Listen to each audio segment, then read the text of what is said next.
Welcome to the DL. This is the show where we talk about everything in the truck and equipment repair industry. It's my job to help inform and educate you on ways to help your business. We talk with technicians, business owners, associations, industry experts, manufacturers, and even a few you wouldn't think traditionally apply to your business.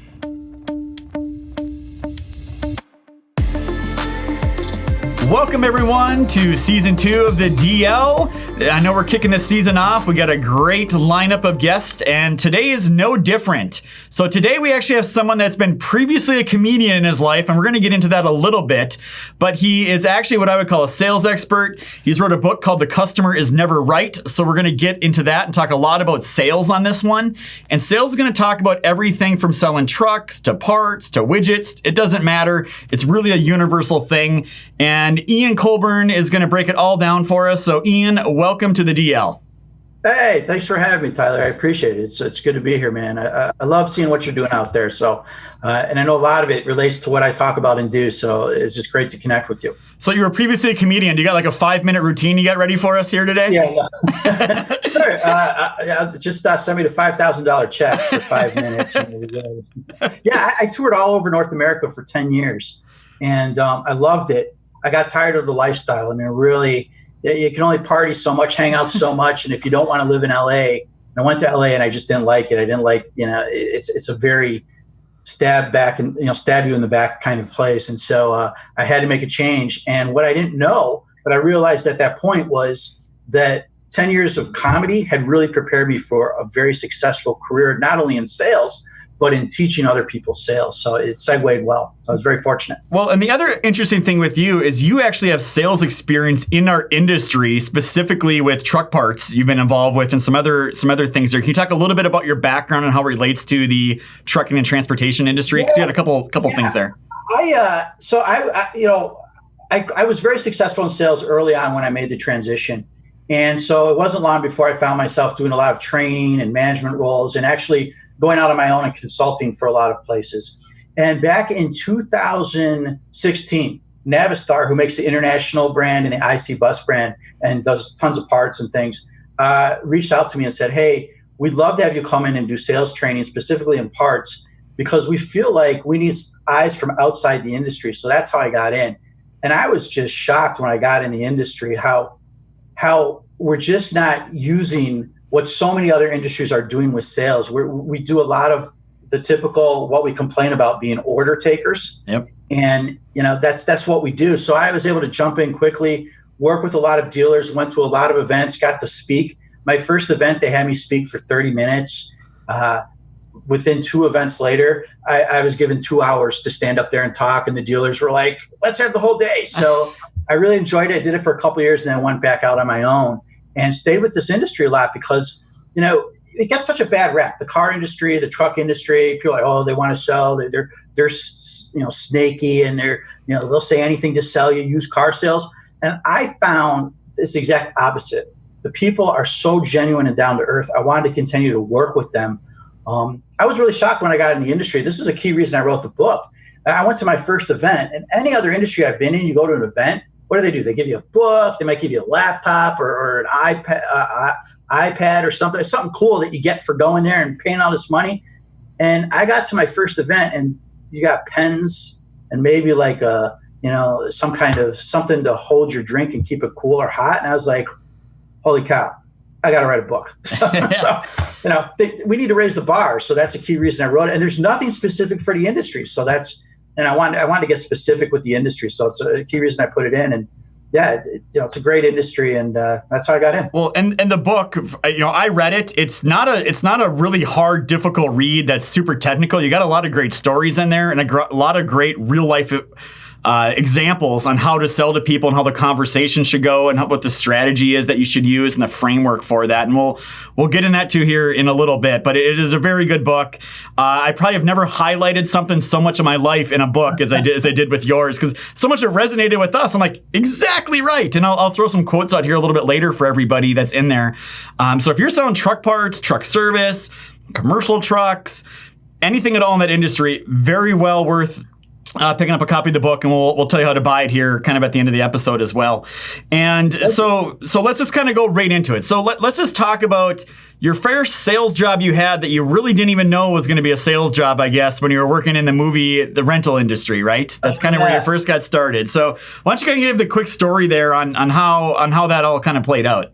Sure. Yeah. The first thing I ever sold, I was working at West Coast Video, if you remember video stores, right? And it's a great example. We've lost the video store, which is kind of a bummer because it's nice to find things on Netflix or whatever. But I was having a conversation with someone the other day, and they're like, yeah, there's a movie, I can't remember the name. And you used to be able to go in the video store, and if the person behind the counter knew their stuff, you could. It's a movie, came out in '83. It was like, oh yeah, that's XYZ. Go find it over here. And I missed that, and that's a great example of selling really and customer service. So, but anyways, when I was there, they said, we got this catalog. We want you to sell. It has coupons in the back. And so we want you to sell it. And I sold like 364 of these things. I think the next best in our store, in our group of stores, there were like 9 stores under one owner, was like 22. And that's where I really started the process of learning. Don't talk to them. Don't say, hey, look, here's what we got. It's really cool. There's all this stuff in the back and you should buy it. What I learned was to kind of find out whether this was something worth value to them or not. So I would ask questions like, so let me ask you a question. Would you be interested in $60 worth of free movie coupons? Absolutely. Okay. And would you like to know what movies are coming out, 2 months ahead of time when they're coming out? And I'd ask just a couple questions as I'm ringing them up. And if they said yes to these, then I would talk to them about the movie guide. Otherwise, I didn't bring it up at all. And that's, later on, that became the foundation for how I sold and the process I teach, the GPA Greek probe address. It's all started there. So, man, I didn't know you were going to bring that up. That goes back. Well, no, but I thought it was a good story because it really leads into one of the quotes you had in the book. And it was, as sellers, we need to make our communication to purchasers about them and their needs, not about our products. And I think with that movie example you're given, everybody else is just like, hey, there's this catalog here and there's some coupons.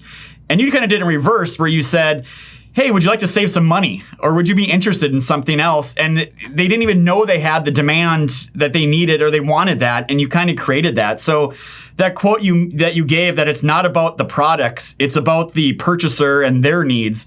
Can you kind of expand on that a little bit more to explain what you have behind that? Sure. I mean, and it comes down to asking questions. We always have to pause to ask questions. So going back to my comedy days, and again, I like to use stories to illustrate and make points, which you've already brought out. And because you have to show how it fits in the real world and as opposed to just saying it and then you don't really know how to use it or whether it's really true. A lot of times people will talk about something and I find they don't actually do it, right? Experts or whatever. But at any rate, when I was doing comedy, I'm driving all over. I had an 82 Crown Vic.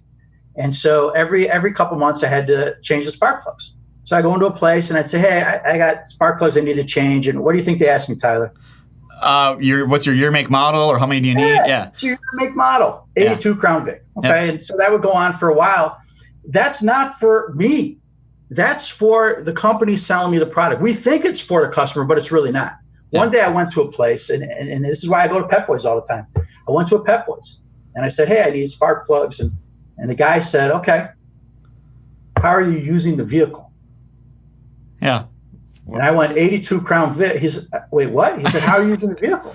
And so I told him, and he said, okay, so you want to buy these other plugs. And, we talked just for a couple minutes. It didn't take long, but he sold me a whole bunch of stuff and he sold me on Pep Boys. Yeah. Because now I didn't have to replace spark plugs every couple months. It was every 2 to 3 years now. I mean, it changed everything. And that's what I'm talking about. We have to ask questions. We have to find out about the customer so we can really give them solutions. One of the things in our industry that we like to do is we give flyers, right? So you might say, hey, here's our flyer. We put it in front of them. Yeah. Maybe we email it. We leave it with them. Fine. But a better way to use that flyer is to say, hey, Tyler, I know you're not going to have a chance to review this today, but I'm going to follow up with you. And here's what I want you to think about. What's not on here that you need to be on here, right? Now I'm meeting you where you're at. We'll get to the flyer, but I'm meeting you where you're at. And that's what I'm talking about. Find out about them before you start talking about us and our product, because you may ask someone a simple question. I call them staple questions, but you may ask someone a simple staple question. These are questions we should ask everybody depending on what we're selling. Someone calls up and wants to buy a truck. Well, okay, they already have an idea of what they want. We start talking about it, and here's what you can do, and here's how it benefits you. And okay, so let me ask you a question. Why are you buying trucks now? Why is this a good time? They may say it's a horrible time. It's just that I have trucks that keep breaking down and I got to stop putting money in them. Or they might say, hey, I've got a brand new investor and he's dumped a bunch of money, and we're going to, now that takes the conversations to completely different places, and you're going to find out a bunch of other things where you might sell different parts of your organization or whatever to really help this customer. Yeah, I think you hit a really important point both there and earlier when you mentioned a lot of people in the industry, in the truck parts industry, they're order takers. They're not actually people that are asking questions and trying to upsell, though you say there's no such thing as an upsell. We'll talk about that here in a little bit too. But they're not going out there. So what my experience was is an outside salesperson would go do their route and they'd walk in and be like, hey, Joe, what do you need today? Well, I got nothing. Okay, see you tomorrow. And they'd kind of walk back out the door. And that's not really a sales job. That's an order taker job, and you're not accomplishing anything. But like you said, that one guy at Pep Boys that actually started to ask you a different question you weren't expecting led to a totally different experience that not only led you to buy more stuff, but here you are years later still talking about Pep Boys to people on podcast shows and live speaking events and everywhere else. And it's just amazing how far that can go when people do things a little bit differently and have a much bigger impact in the long run. And how much business have I sent Pep Boys over the years? As a comedian touring across North America, telling everyone, you go, unless they're not there, you go to Pep Boys. Yep. Right? So, that's the other thing. When we lose a sale or don't get a sale or grow a sale, people always like to put a number on it. Well, we didn't get $13 or $1,300 or whatever. No, it's infinite. It's infinite because it's all the people they told who they told, and you can't measure it. So let's talk about the other additional benefit in that Pep Boys example you gave, and that's really controlling the conversation, right? And I think you're in the same mindset of us. You don't want the customer controlling the conversation, asking the questions. You want as the seller, you want to be controlling the conversation and leading them down the right path to find out what their needs are, getting them to the right thing. So you have a specific quote in there, the person asking the question is in charge of the sale. So can you explain a little bit more on the theory and the rationality behind that one? Yeah, and I'm going to tweak it a little bit. The person asking the questions is in charge of the conversation. And we want to be that person because they don't know which questions to ask. Okay, so they come to us. There's two key reasons. One is they don't know what they don't know. They don't know that we have a sale next week. They don't know, that we have a part that would be better for what they want to do. So we have to drive that conversation. The second reason is because whenever somebody comes to talk to us, they have already had conversations in their head. So I'll give you a real quick example. I worked for a while training sales teams for a place called Chiro One. They sell chiropractic services. They had 87 locations in Texas, Kentucky, and Illinois, most of them in the Chicago area, like 43 locations at the time in the Chicago area. And so we're in a place, a suburb about 20 miles outside Chicago called Oak Brook. And we're outside and we're doing, we got a nice display, and I'm watching the sales team so I can, help them out and guide them and this kind of thing, and do some coaching. So someone comes up and says, what are your hours? And they say, okay, the hours are Monday through Thursday, 7 to 9 a.m. and 4 to 6, which, by the way, are the weirdest hours. Yeah. I don't know who could come during that time, but whatever. And that's it. And the guy says, okay, thank you. And he starts to walk away. And I said, well, excuse me, let me ask you a question, sir. Do certain hours work better for you? And he says, yeah. I said, okay, why is that? Well, because I live out here, but I work in the city. So now if you work in the city and you're driving into the city of Chicago from Oak Brook during rush hour, easily 2 hours both ways. Easily. No way he can be at work at like 8 and do a chiropractic appointment from 7 to 9. But here's what he doesn't know. We have a location in the city. We have like 5. So I asked him, well, where do you work? He said, oh, I work downtown and such and such. He's like a block away from a chiro. So we got him into that location. So even simple questions like, what are your hours? We need to ask questions in response to that, because we don't know what we don't know. And he brought in 4 other customers. We know that for a fact. We tracked it. So, again, it's just asking us. That's why we have to ask, because he's had a conversation in his head. He's done this. He said, okay, I know what my work hours are. I know how long it takes me to drive. So all I got to do is find out what their hours are, because I know what fits for me. But again, he doesn't know what he doesn't know. He doesn't know we got other locations. We know that. Yep. So that's why we have to always ask questions, and we have to be in control by asking those questions so we can find him the right solution. she doesn't even know exists. Yeah. So very similar story here at Diesel Laptops. We call it consultative selling on our side because we sell every diagnostic tool that exists. And we have people here that specifically, that's their full-time job. We have 2 of them. They just test every single tool, including our own. And we know what works and what doesn't and what the pros are and what the cons are and all these things that people need to know. But what happens is people call in on one particular product. And, our kind of standard spiel is, that's great. We have that in stock. We can sell that to you. Here's what it costs. However, there may be some better options for you than you're not aware of. Could you mind if I ask you a couple questions about your business and try to save you some money here? Exactly. Right? Exactly. Why is that so hard? That's what I want to know. It blows my mind because I worked at truck dealerships for 10 years, 15 years. And I can't tell you how many times customers, when I was a service manager, you could hear the customer on the other end of the phone. Hey, what's your shop hourly rate? And our service writer would blurt it out. Oh, great. When could I get in? And they would blurt it out. And then the customer would be like, okay, thank you.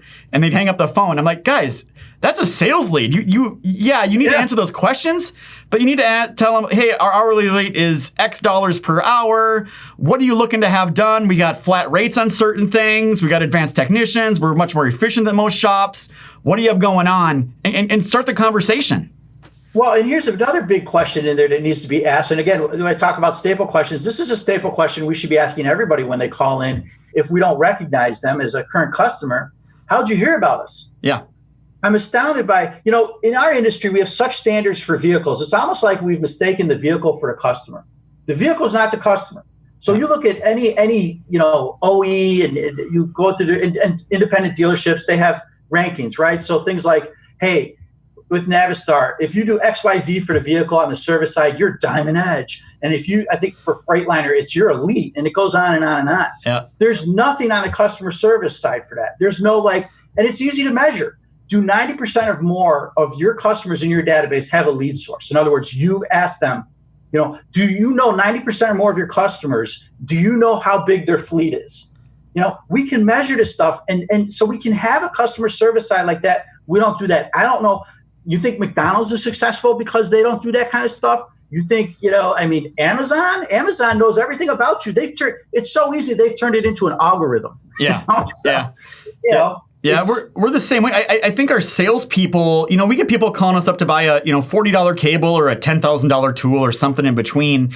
And a lot of times, the customer calls, hey, do you have this in stock? When can I get it? Thank you, bye. And, we listen to our sales calls and we have training we do with the employees. And especially the newer ones, we're always like, do you realize every time someone calls us, it costs us $65 to get that person to call us? It doesn't matter if they called us for a $10,000 tool or a $20 cable. That's what it costs them to engage with us. That's what the advertising cost to acquire a new customer is. We need to go beyond just answering their questions and really trying to help solve their long-term problems, not just whatever short-term little thing they're trying to do, and be a good supplier to them. Because it's about the long game. It's not about selling them that cable. It's about being their supplier for diagnostic tools for the next 20 years. So we need to figure out how to do that in the conversation. And that leads me to 2 things. First of all, it's great that you do that. It's great that you know your price per lead or price per sale or whatever it is, price per customer, whatever you're specifically talking about. Most people in this industry don't, which again that becomes like a management training. Like you got to track this stuff. You should know what this is because we throw tons of money around marketing and we don't really know whether it's working or not. We think it is. And a lot of times it's not. It's coming from somewhere else. We had no idea. And the other thing that brings up, it's so easy. They tee it up for you. Because they immediately say, well, I want XYZ. Okay, great. I can certainly help you with that. Let me just ask you a quick question. Why XYZ? Yep. And a lot of times they don't know.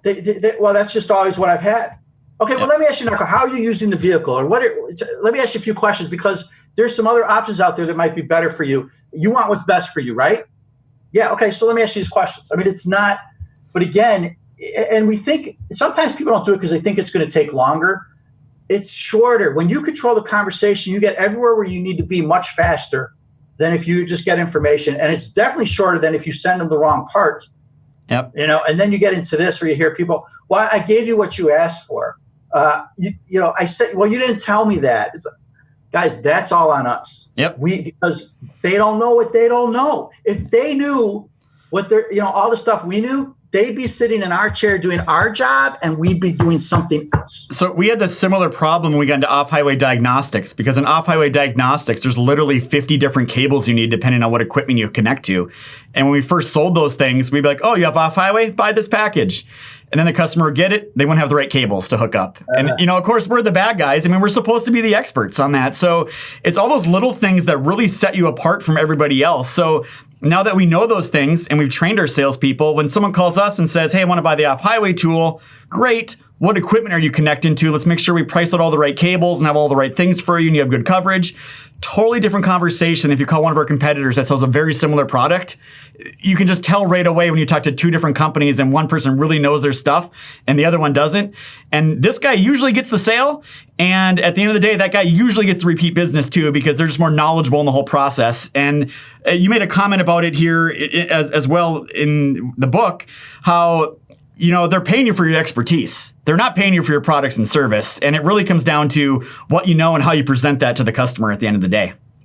Yeah, absolutely. I mean, that's key. And I know you guys are successful because here's one way you can measure your success. I know you're doing those things, and you in particular. And I know that because I see some of the things you put on LinkedIn. Yeah. We'll throw stuff out there like a customer called and asked me about this. I don't know anything about this. Because when you're doing a good job with this stuff, customers call you up and ask you things that you never would have thought they would ask you. Like I've had customers ask me, hey, I wouldn't normally ask this, but you just seem to be knowledgeable about things. And can you recommend a good housekeeping service? Can you, they trust you and they'll ask you these other things, which is why I always say you should be building relationships that you think are outside your industry, but they're really not, because everything comes back somehow, some way. But getting back to the whole, expertise. Yeah. Again, I don't know what I don't know. And another quick story, when we bought our house 5 years ago, and when we moved in, the housing inspector said, hey, you should really get a backup sump pump. I've never had a sump pump. I've always lived in an apartment, had no idea what this thing is. And so he said, you should get a backup one. I said, okay. So I hire him to put it in. And about a month after he does it, I talked to a guy at work and he says, we had a sump pump put in and a backup put in. And the guy who put it in, he said to me, hey, you should have a separate pipe. Instead of feeding your sump pump into the pipe that your regular pump goes through, let's put in a completely separate pipe, because that way, if it ever rains a lot, both will kick on. And instead of feeding everything through one tube, you're going to get basically twice as much volume of water removed. Yep. So he told me about that. I was mad. I'm like, what the hell? So I go back, I talked to my guy, I said, did you know about this? Oh yeah, I knew about it. Yeah. Well, how come we didn't do that? Well, you didn't ask. How can I ask? I'm not a sump pump guy. What are you kidding? I never even heard of it. So again, it comes back to customer service. And I talk about this all the time. Customer service isn't doing what the customer wants. The customer doesn't know what they want half the time. They can't ask for something if they don't know it exists. I cannot emphasize this enough. Customer service is doing what's best for the customer. Yep. You can't find out what's best until you do what you're talking about and what I've been talking about, asking questions. It's that simple. Well, I always go back and say this to people. Customers never remember the mediocre service, the average service they get everywhere. They either remember the really, really horrible service and they tell everybody about it, or they remember the really, really great service and they tell everybody about it. So as a company, you constantly need to get all your employees. It doesn't matter if they're in accounting, they're on the parts counter, they're in the shop, they're a technician. Anyone that's talking to any customer in any aspect of your business, you got to figure out a way to give them that top tier and provide service like they haven't seen before. I promise you it pays back in spades. But I want to ask you a couple other questions here so we can move on. And they're a little more specific. So in your book, you specifically say, if you go visit somebody and you have a flyer in your hand or a product brochure and they're not there, you should never just leave it there and walk away. You want to explain a little bit to everyone why you shouldn't just leave stuff behind and what's the rationale behind that? Tyler, how much stuff do you get emailed to you every day? Hundreds of emails, hundreds of text messages, LinkedIn. I'm bombarded everywhere all the time. And how much stuff gets dropped by at the office? There's quite a bit. We try to, I got gatekeepers that filter a lot of that stuff, but there's people, they try to stop by all the time. Yep. So how much of it ends up just straight in the trash, whether it's your email trash or your regular trash, right? So that's all the time. So if you're going to leave something behind, leave something short, no more than one page, and something that is eye-catching and creates questions. This is key. You want to create questions that can only be answered by talking with you.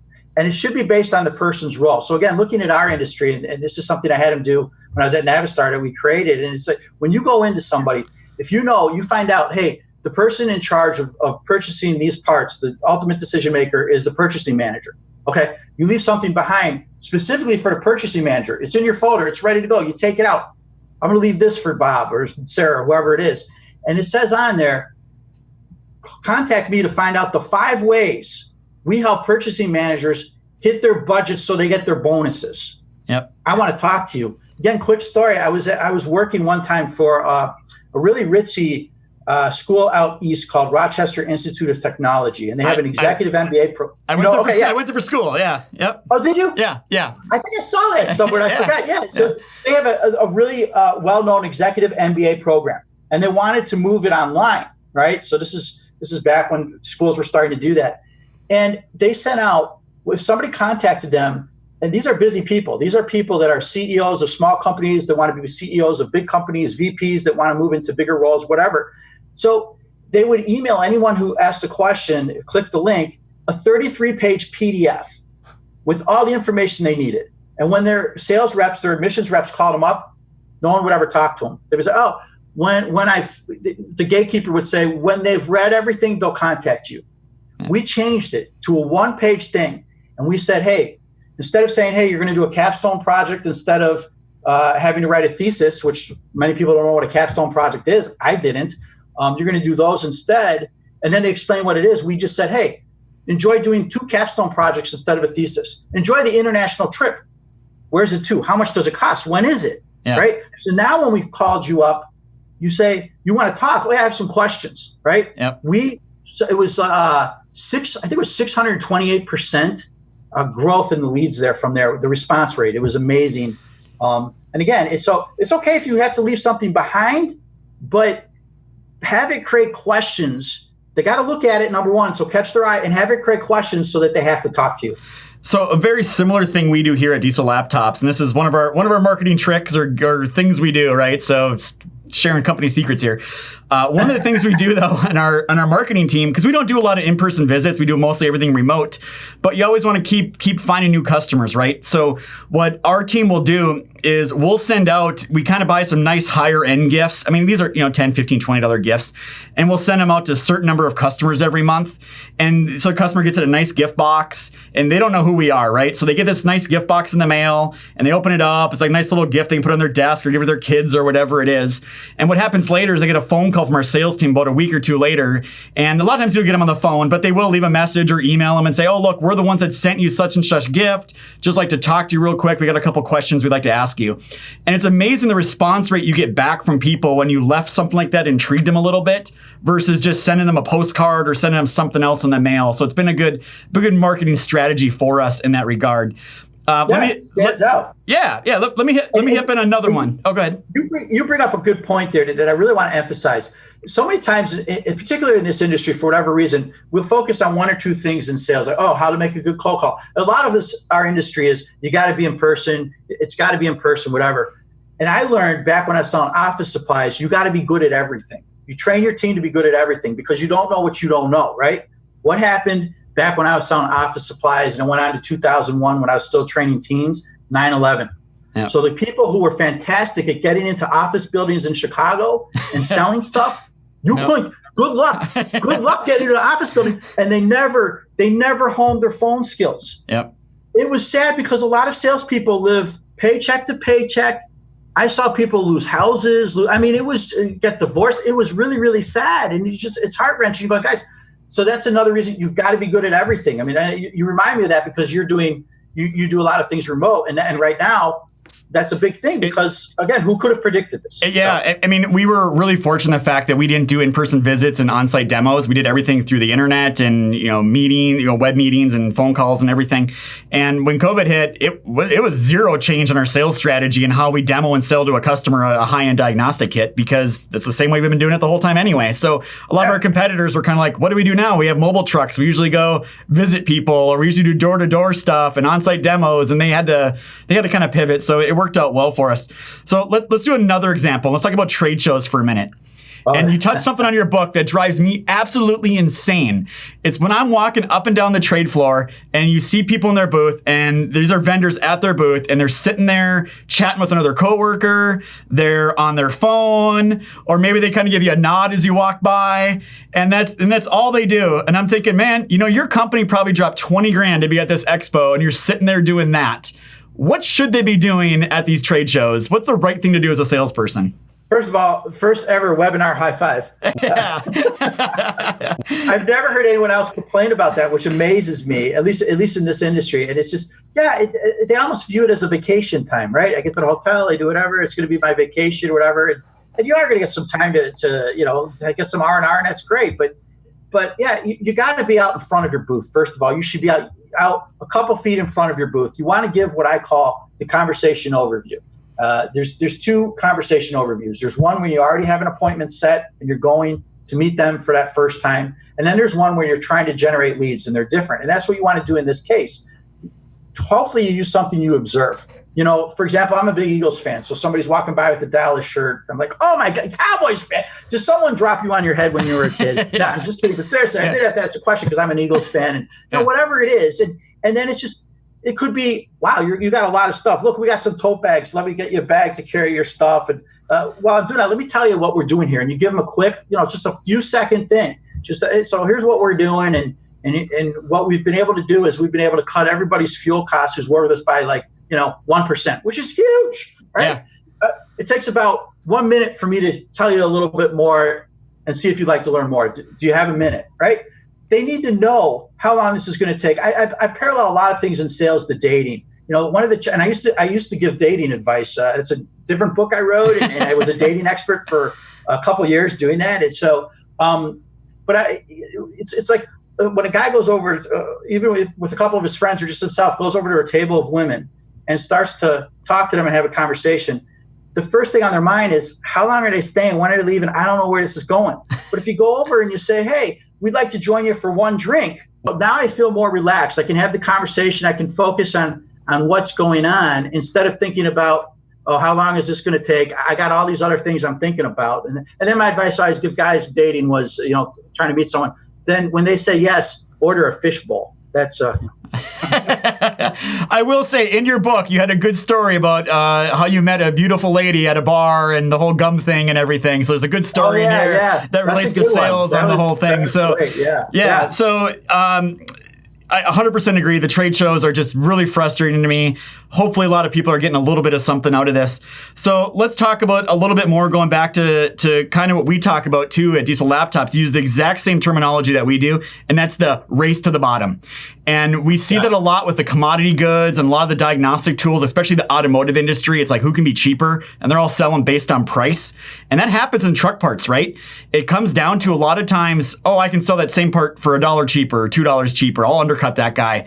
And explain why that strategy is not a good strategy that you want to really operate your business on. There's a couple thoughts in there. One of them is that, first of all, we train our customers. It's not the other way around. We train our customers. And so we train them how to behave. So, for example, I have to deal with Comcast all the time in my area for cable. That's the only one. And they've trained me that nobody can do anything except the manager. So when I call them up, I get their customer service rep. I say, listen, I'm really in a bad mood right now. I can either take it out on you or your manager. Hold on, let me get my manager, right? So they've trained me to do that. It's the same thing in our industry. I had a client who one time, they had 9 dealerships. They did, before we did training, they wanted to get an idea of what we needed to work on. So they secret shopped their dealerships, and they all asked each location, all the different shifts, about a radiator. And here's what's interesting. Except for one location, every single one of them quoted the radiator that was the cheapest price, and even said, this is our lowest price radiator. Yep. The caller never asked for the lowest price radiator. Yep. They just went because, so we get it in our head that everybody wants the lowest price. It's not true. Yep. We've created that. So it's easy to stop. There's a lot of opportunity to do that. So the problem with the race to the bottom is, again, you're not finding out anything, and anybody can always beat you on price. Yep. So if it's always about price, somebody can always, and even more and more nowadays, right? Because we're competing more and more abroad. I mean, someone in China can pay somebody, a shoelace to work for a day or whatever it is, very sadly, they can outsell you no matter what. But what they can't do is they can't ask the questions that then make you go, wow, they've really given me solutions. One of the things that drives me nuts about our industry is we say it's relationship-based. It's not. Yep. Every industry is relationship-based by that. It's problem-solving based. Everything's problem-solving based. There's a guy who I've really been flattered by. I met him at Navistar.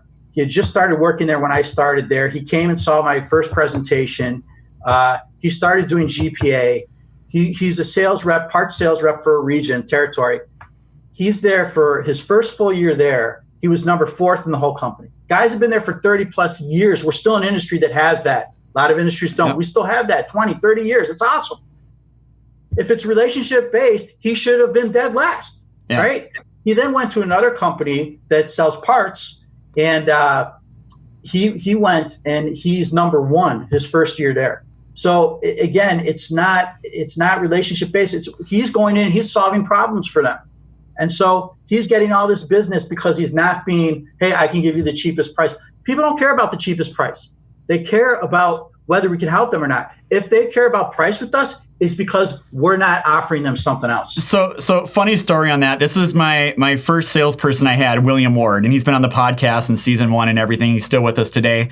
So we were doing a sales call with a customer and a demo, and he explains, here's the diagnostic tool. You get great technical support. You get all this repair information. You get training classes, go through the whole thing. And, the guy's like, all right, well, can you knock $500 off the price? And William, he just kind of goes silent for a minute, and he kind of goes back. He goes, okay, maybe I didn't explain clearly. I'm not the best teacher here, but this is all the value that you get when you work with diesel laptops. Would you, do you want us to take that stuff out? You guys say, no, I want that. He's like, well, then that's the price. Like there's no discounting here. And that's really the philosophy of diesel laptops is we don't discount at all. So when people call up and ask for a discount, it's okay, great. Discounts start when you buy 10 units. How many are you looking at buying? And they're usually like, 1, and we're like, well, that's not on the table then. I'm sorry. This is what it costs for us to be in business and provide these services for you. And, if you look for the lowest cost provider, we're not the company for you. And I personally don't want to be the company that's just known for cutting price every time because, like you said, the first time in that part situation or service situation, when you cut your labor rate or your parts price to go get a sale, what's that customer going to do every single time from then on forward? They're going to say, oh, give me my better price. And you end up having to do it, right? Otherwise, so it's a horrible trap to get in too. Yeah, we train them. And, an industry that really has challenges with that is the healthcare industry because people will often just price shop when for chiropractic treatment or, what's the other one that's big? Acupuncture or just regular doctor, whatever it is, they do a lot of price shopping. Why? Because doctors typically don't have conversations. They're in and out of the room. They don't ask a lot of questions. But when you train them to ask a couple questions, it's a world of difference. And I use some examples in the book, but things like, okay, so what is this pain keeping you from doing that you want to be able to do? Well, I really want to dance at my daughter's wedding when I give her away and everything. Okay. So then the conversation becomes, so before we talk about price, so let me ask you, what is that worth to you? How much time can you put into that? And what can you pay so that you can dance at your daughter's wedding? That's the why. That's what we need to find out. I'm grinning ear to ear because you're talking exactly what we preach here. It's not the what, it's the why. And once you get to the customer's why and they understand our why, it's a completely different conversation than other people are having. So it's a very powerful thing.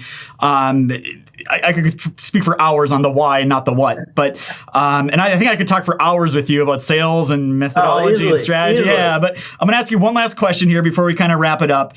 And you kind of make a comment in your book, and I don't think a lot of people understand what this means, but you make several references to unconsciously competent in your profession, in your job. Can you explain to everyone kind of where someone starts in a career and how do they and what does unconsciously competent mean and how do they get there? I'm so glad you asked that because so many people don't, and it's such an important thing. So one of the things that really is a challenge in our industry, an opportunity, is we like to go to a one-day training. And for some things that can work really well and some things not so much. So for example, with diesel laptops, that can be very helpful because they're actually doing hands-on. That's where their brain's remembering things when they do stuff hands-on. Then when they go back and they keep doing that over and over, they're learning, they're remembering. But in something like sales, when we go to a one-day seminar, we hear it and then we go back. We only remember 10% of what we hear.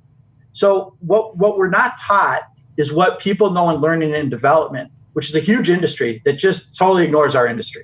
And that is that there's 4 stages of learning, and we have to go through them. There's no way to avoid them. The first stage is unconsciously incompetent. You don't know what you don't know. Yep. So I got a 10-month-old daughter right now. And what does she know about riding a bike? Nothing. Doesn't even know a bike exists, could care less. She's unconsciously incompetent. I got a 3-year-old, son. He is consciously competent. He knows about the bike, but he can't ride it. So he's consciously incompetent, excuse me. So he knows he doesn't know. Yep. I got a 5-year-old who can just ride the bike. He's not real good at it, but he can do it. He's consciously competent. He can do it. He's focused on it. Unconsciously competent is going to be when he's 7, where he's done it enough and he's used it enough. Now he's popping wheelies, doing whatever. He rides the bike without thinking about it. He's added his own flavor to it. That is a wonderful place to get to in your job, particularly sales. Okay. Yeah. How you get there, you gotta take the information you're given. And this is why I always say teams need to be managed to what they're trained in, right? You have to, so if we teach you to write your own script and use it, we got to make sure you're using it. Once you've done that, anything you've learned for about a month religiously, you're going to do it without ever having to think about it again. And you're going to make it your own and you're going to tweak it. And I always say anybody I train should be better than me because they learn what I know and then they bring everything else to the table that they know. And as they use these processes that they learn, they'll be better than I am. And that's what they should be. So it's so important. And we don't realize that. So we tend to go, we trained you on this. We check the box. You're not going to get results. And it's the challenge I live in because then people go, well, training really doesn't work. No. Let's look at why it's not working for you. Are you doing X, Y, Z? What's your follow? I won't go in, just like I say, I won't sell people a product or a service if it's not a good fit, if they're not going to do it properly. I won't go in and do a 1-day training and be done. I won't do it. Yeah. I'd rather do a lower cost, not come in and do a phone call with your team once a week for a couple months. Because that follow-up, those things, that's going to create that unconsciously competent that we're looking for. Yeah, and it takes time and practice and that person having the willingness to be an expert in their field. And I think a lot of people in business don't understand, it doesn't matter what position you're in, whether you're in marketing or you have a sales title or you're a service writer or a guy in the parts counter or a purchasing agent or accounting clerk, you're always selling something, right? You're selling your company, you're selling yourself. And it's a mentality everyone needs to have at the end of the day. It's business. We're always selling something here when it's all said and done. So every job is a sales job. If you're not, I mean, if you're not what I call continuing the sale. So if your billing department, for example, is just not responsive or sending out bad, bills you can't read. I think I even used that example in the book. You're going to lose customers, and and I think maybe I mentioned it earlier on this call already, but you're going to lose your top sales reps because I could go somewhere else. I don't need to put up with stuff that I can't control that's costing me business. Yep, I 100% agree. And like I said earlier, I think we could speak for hours or days here on everything. So it's been really great talking to you. What did I miss? Anything I missed out of the book that you wanted to refer to, or anything? Any topics? I think you got a great point. It's an easy read. I'm a simple guy. I think the big thing is I put real life examples in there. So I go, hey, I have tables in there to say, hey, here's what we talked about. Here's actually using it in a real life call or conversation or meeting. And break down, here's the step that was used. So that people say that's helpful. But I also do online learning to back it up, to help you get that unconsciously competent going. So that's something people can find. They can find the book on Amazon. They can go to salestrainingnow.com or salestrainingnow.net. They can go there and they can find out more information and learn about the e-learning and stuff where I actually provide all the different documents and forms and call scripts and whatever that they can use. And of course, I do this for companies as well, set that up for a company that want to have that kind of information. So, all right, great. Yeah. And people can find you on LinkedIn, I'm assuming, or how do they? Yeah, LinkedIn, and they can email me at ian@GPAtrain.com. So Gary Parts Alice Train.com. I'm never good at that. Like I'm horrible with, We have one of our rooms. We have to have that mnemonic alphabet, the military one, up on the board for everyone to rattle those things off. So, well, we'll say this again. Ian Colburn, The Customer's Never Right. Great book. I had a great read on it. I actually today talked to 2 of my vice presidents. I'm like, okay, you guys, I read the book. You guys need to read the book. Maybe we'll do some sales training stuff here with Ian here in the near future.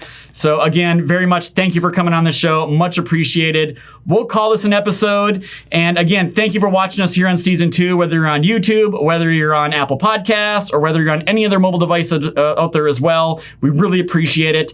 If you want to reach out to us, just hit us up at thedl@diesellaptops.com. And with that said, thank you for watching. And remember, it's not just diagnostics, it's diagnostics done right.